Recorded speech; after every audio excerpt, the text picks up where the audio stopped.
Hi hello friends, എല്ലാ കൂട്ടുകാർക്കും മൗനരാഗത്തിന്റെ പുതിയൊരു പ്രൊമോയിലേക്ക് സ്വാഗതം. അങ്ങനെ ശാരി വളരെ വിഷമത്തോടു കൂടി തന്നെയാണ് മുന്നോട്ട് പോയിക്കൊണ്ടിരിക്കുന്നത്.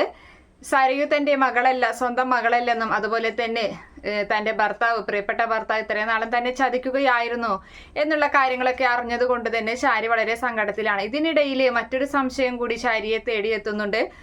നമ്മുടെ താരയാണെങ്കിൽ സരയുവിനെ കാണുമ്പോഴും അതുപോലെ സരയുനെ മനുവിനെയൊക്കെ കാണുമ്പോൾ മനുവിനെ പറ്റി വളരെ മോശമായ രീതിയിലാണ് സംസാരിക്കുന്നത്. ഇവൻ കള്ളനാണ് എന്നുള്ള രീതിയിൽ. അതുപോലെ മനുവിന്റെ ഷർട്ടിന്റെ കോളറ് പിടിച്ച് അവനെ തല്ലാനൊക്കെ നോക്കുന്നൊക്കെ ഒരു ഭാഗം ഉണ്ടായിരുന്നല്ലോ.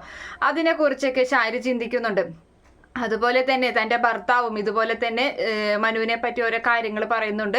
നിങ്ങൾ ഒരിക്കൽ സങ്കടപ്പെടേണ്ടി വരും എന്നൊക്കെ ഇങ്ങനെ പറയുന്ന ഒരു കാര്യവും ഒക്കെ ചിന്തിച്ചിങ്ങനെ നടക്കുകയാണ് ശാരി. എന്താണ് ഇവരുടെ മനസ്സിൽ മനുവിനെ പറ്റി എന്താണ് ഇവർക്ക് പറയാനുള്ളത് എന്നുള്ള ഒരു സംശയം ഉടലെടുക്കുമ്പോൾ വേഗം തന്നെ കിരണിനെ ചെന്ന് കാണുന്നുണ്ട്. തൻ്റെ ഭർത്താവിൻ്റെ വാക്കുകളൊന്നും വിശ്വസിക്കാൻ ശാരി തയ്യാറാകുന്നില്ല. അങ്ങനെ കിരണിനെ ചെന്ന് കണ്ടിട്ട് കിരണിനോട് കാര്യം തിരക്കുകയാണ്.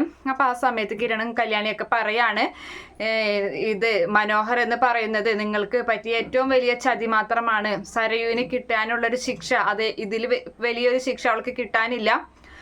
നിങ്ങളുടെ ഭർത്താവ് നിങ്ങളെ ചതിച്ചു, ശരിയാണ്. അത് ഒരു പെണ്ണിനെ മാത്രമേ അയാൾ ചതിച്ചിട്ടുള്ളൂ. പക്ഷെ ഇവനാണെങ്കിൽ ഈ ലോകത്ത് എത്ര ഭാര്യമാരുണ്ടെന്നോ അതുപോലെ എത്ര മക്കളുണ്ടെന്നോ വരെ അവന് വ്യക്തമായ ഒരു ധാരണയില്ല. അങ്ങനത്തെ ഒരുത്തനാണ് നിങ്ങൾക്ക് കിട്ടിയിട്ടുള്ള നിങ്ങളുടെ മരുമകൻ, നിങ്ങളുടെ പ്രിയപ്പെട്ട മരുമകൻ എന്ന് പറയുന്നത് കേൾക്കുമ്പോൾ ശാരിയുടെ കയ്യും കാലൊക്കെ ആകെ വിറയ്ക്കുന്നുണ്ട്. കാരണം തൻ്റെ ആകെ പ്രതീക്ഷ തൻ്റെ മരുമകനായിരുന്നു.